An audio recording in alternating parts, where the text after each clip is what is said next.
Yo, guys, Justin Jaynes here, and I'm here to give another breakdown with the 10-7. I'm talking about the co-main event for the fight night this weekend.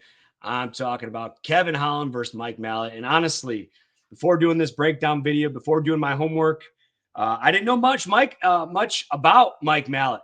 Kind of, new face to the division, relatively inexperienced, only 14 professional fights on his record. But let's get into this. All right, let's talk about the old vet, Kevin Holland. And Kevin Holland, actually, him and I made our UFC debut around the same time. I believe in that year, he was 4-0 in the UFC, came into the scene hot. But let's see what the Trailblazer has done during his stint in the UFC. Kevin Trailblazer Holland, 28-14 coming into this competition. Lost his last fight, 32 years of age, standing 6'3", with an incredible stat of an 81-inch reach. Trains out of Travis Luter, BJJ. Last fight was July this year. So pretty quick turnaround. Born in Riverside, California, fighting out Fort Worth, Texas.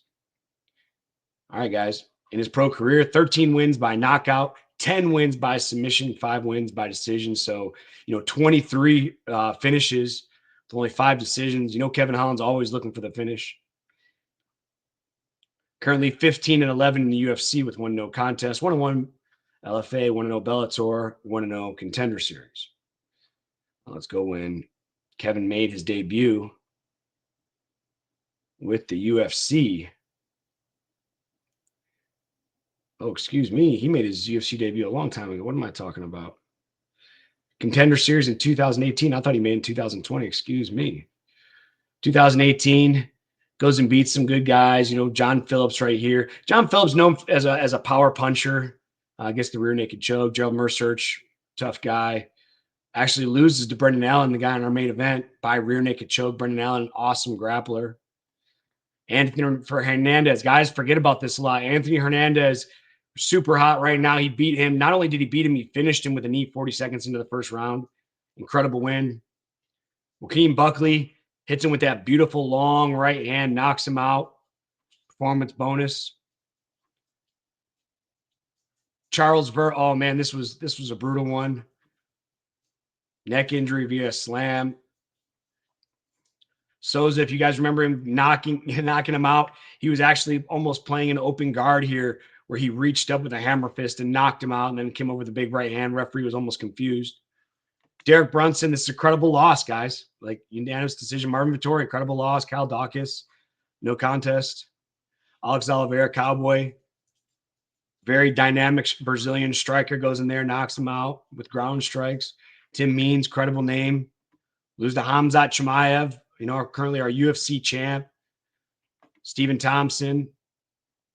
I mean, look at this. This guy has fought a who's who. He's fought our champion right here. Have a contender right here.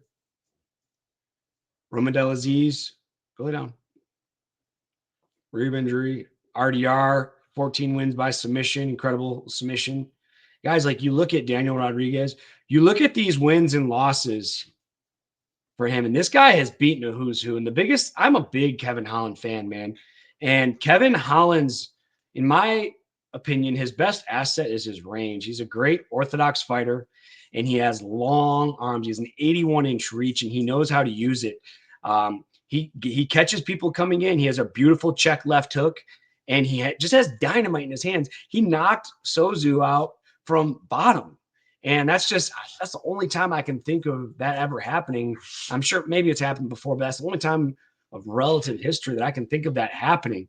The power that Kevin Holland has is almost unmatchable. And a lot of times, and he's a great grappler, don't get me wrong, but a lot of times his submissions comes because he hurts somebody and they engage in wrestling, and he can find those long Darce chokes or those anaconda chokes because of how long his arms are. Someone like me who has a 67-inch reach, I struggle getting anaconda chokes. I struggle getting Darce chokes. But Kevin Holland, he has almost, 14, 15 inches on me of reach. And, I mean, that helps out a lot in those circumstances. Man, Kevin Holland, my biggest, quarrel with Kevin Holland is sometimes he shows up and sometimes he doesn't. I think his training, I don't think he trains super hard all the time. But honestly, it's hard for me to go against Kevin Holland because you just don't know if and when he's going to show up. And when Kevin Holland shows up, I really think he can compete with anybody in the division. All right, let's look at the opposition here.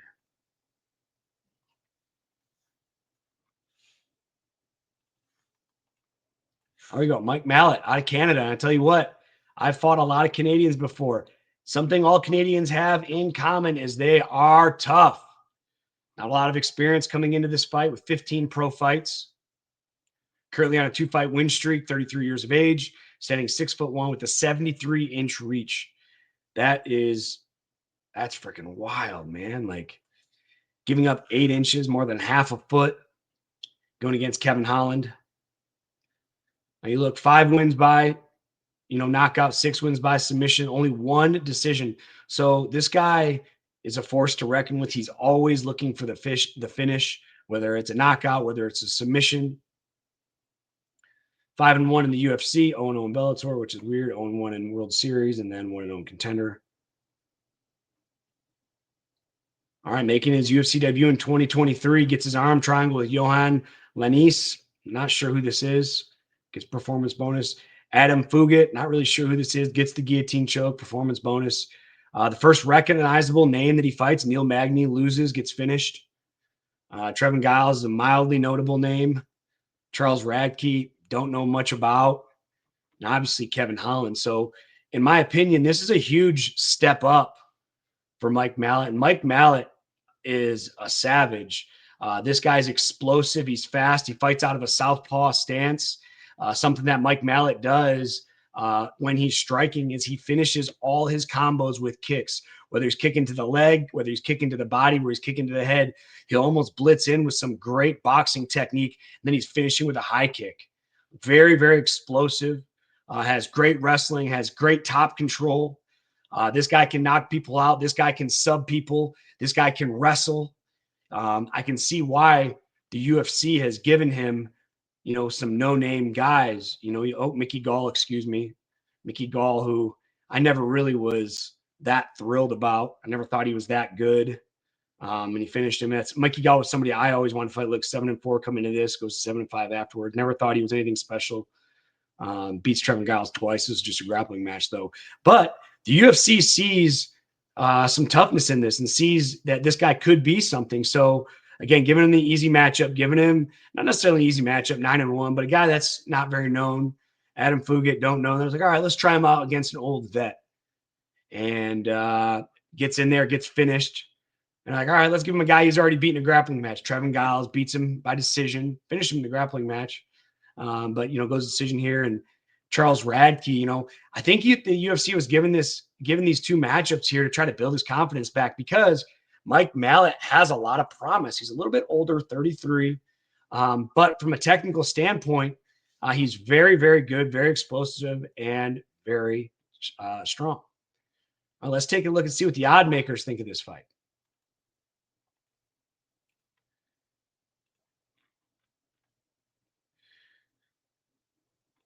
So I'm going to be honest before I scroll down. This is the fight night of Ritter and Allen.